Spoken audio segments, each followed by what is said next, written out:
పేరు ఎల్ మహేశ్వరి. నేను 9వ తరగతి చదువుతున్నాను. నేను ఇప్పుడు తెలుగు భాష గొప్పతనం గురించి చెప్పబోతున్నాను. మనము గిడుగు వెంకట రామమూర్తి గారి జయంతి సందర్భంగా తెలుగు దినోత్సవం జరుపుకుంటాము.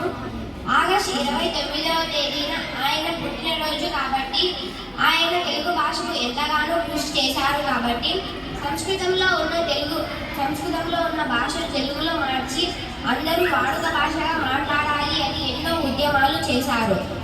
మనం తెలుగు భాషని మాతృభాషగా పిలుస్తాము.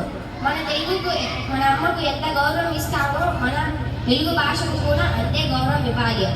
మన అమ్మ ప్రేమల తెలుగు చాలా స్వచ్ఛమైనది. తెలుగులోని తీయదనం మాధుర్యం ఏ భాషలోనూ ఉండదు. తెలుగులోనూ ఉన్న పద్యాలు, గేయాలు, కవితలు ఏ భాషలోనూ అంత తీయగా మాధుర్యంగా ఉండవు అని నా భావన.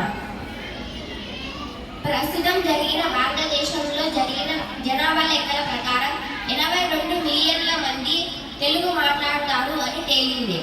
మన భారతదేశంలో తెలుగు మాట్లాడేది 4వ స్థానంలో ఉంది. అదే మన ప్రపంచ స్థాయిలో అయితే తెలుగు 15వ స్థానం ఉంది.